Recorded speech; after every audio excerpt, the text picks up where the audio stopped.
Well, had a lot of fun putting him in lots of different places.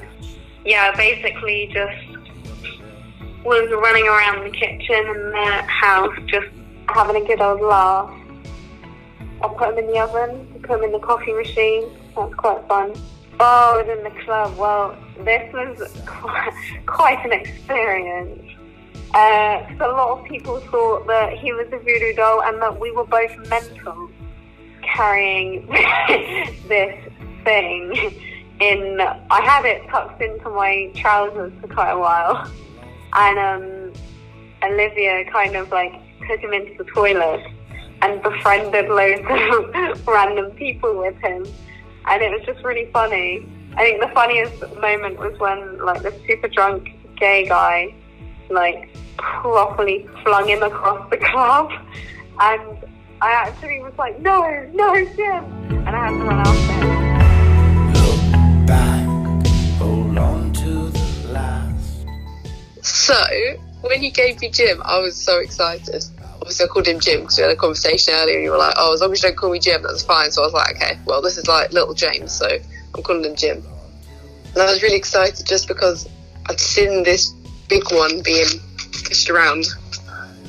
And I don't know, I felt like part of something almost, just because I was given like this other little thing, this little being. I also felt like quite maternal over it. I was like, this is like my little child for a couple of days. It's exciting. I don't know, it's something different, it's something fun, and it's one of those things where it kind of pulls people together in a weird way, like you know when you're on a tube and you see something odd or something funny and everyone in the tube carriage kind of breaks out of that like, oh, I'm a Londoner with a straight face or whatever.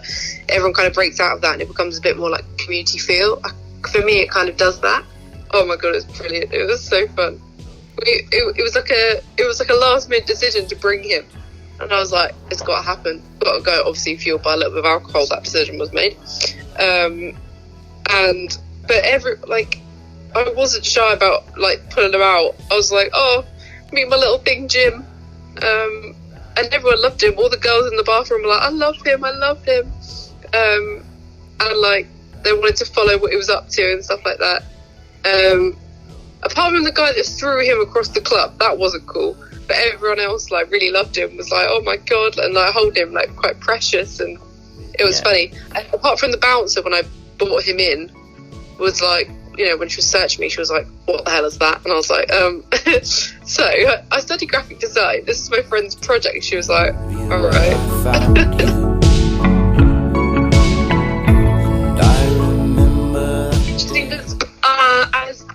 As a little girl, like, I used to collect teddy bears and toys and soft toys all the time, and I would put them on my bed, and I couldn't take any of them off my bed because I felt guilty. So it was kind of weird to interact with a soft toy again in that respect, because like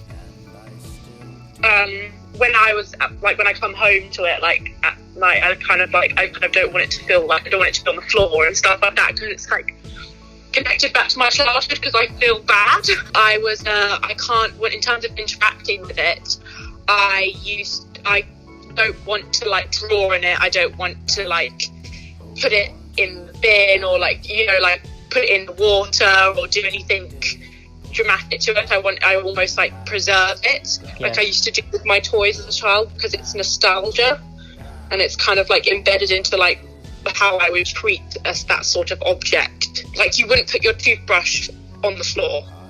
Yeah, it was precious. It was something that was made, and it was something that like kind of had the same characteristics as like a soft toy. So I didn't want to touch it, or I didn't want to like harm it in any way, or change it, or manipulate it, because it's kind of connected to like how I used to treat that sort of kind of object as a child. My Thingymobob is exactly the same as you gave it to me, because I couldn't do anything to it, because I didn't feel like it was right.